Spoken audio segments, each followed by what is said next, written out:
Right now, the current world population stands at about 7.4 billion. An article titled 10 Facts About Hunger by the World Food Program states that around 800 million people in the world do not have enough food to live, and in developing countries, 12.9% of their populations are undernourished. 3 million children die each year because of poor nutrition, and by the year 2030, the world population is expected to reach 8.5 billion. Indoor farming may be one of the only ways to help feed the earth. According to CNN, the technology used to create indoor farming will be able to harvest 75 times more produce from a single plant in 1 year. This will help provide more food to impoverished nations. New York Times also states that indoor farming will cut back water uses by 95% and be run off of reusable energy like solar power.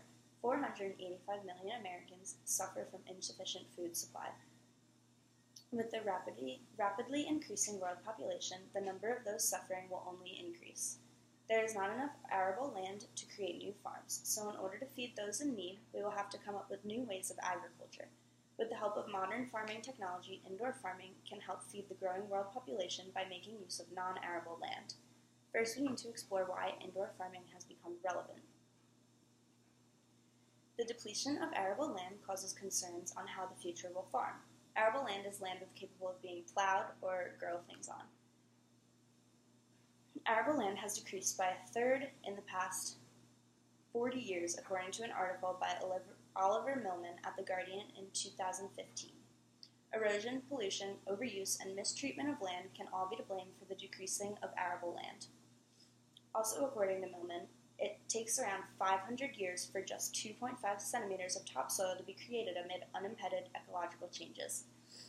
Using the same land continuously will degrade the soil, as we have seen in the past with the Dust Bowl and other dust storms during droughts, crucial elements being destroyed so plants cannot be grown. In order to have sufficient land and provide for the future, we need to expand our options. Scientists have started to experiment with greenhouses to produce plants indoors using shed-like structures with regulated climates. The greenhouses include lighting and certain temperatures to optimize the growth of plants. Solar radiation passes through and which is absorbed by plants, which makes the house warmer, and re-emits energy longer as infrared radiation. The greenhouse has sparked new technology that was able to optimize plant growth to its maximum. There are now two different types of indoor farming, aeroponic and hydroponic farming. Aeroponic farming includes systems that spray plants exposed fruits with nutrient-laden mists.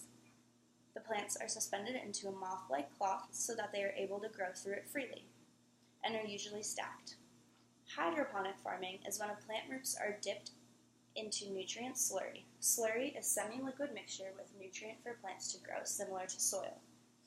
During hydroponic farming, the plants stand tall in its rows against the wall and have little pods sticking out for the plants to grow. Other than the way they are structured, and the nutrients methods that are used, the two types of farming are very similar. Both methods use 5% of the amount of water that traditional farming uses. Both are run on renewable energy like solar power, and the smart plants give off specific rays to each plant for optimal photosynthesis by using algorithms, according to Sophia Rahn at CNN in 2016. By doing this, they can control the size, taste, and texture. Certain plants only absorb certain colors.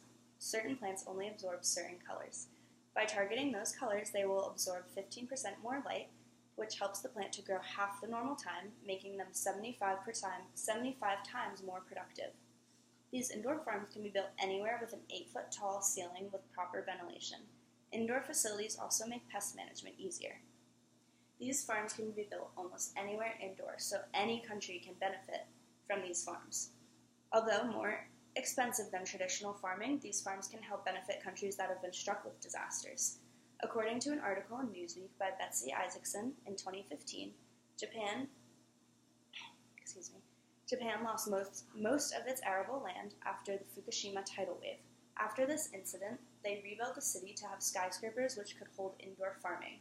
They now run off of aeroponic agriculture, which provides year-round growth. The Netherlands country has the biggest indoor farm in the world, powered by the company Philips. In conclusion, the aeroponic and hydroponic methods will expand to other countries and hopefully end world hunger. While the world population continues to grow, so does the amount of children who go hungry. These new techniques are possibly the key to ending world hunger even when the land continues to diminish, because we can start planting inside.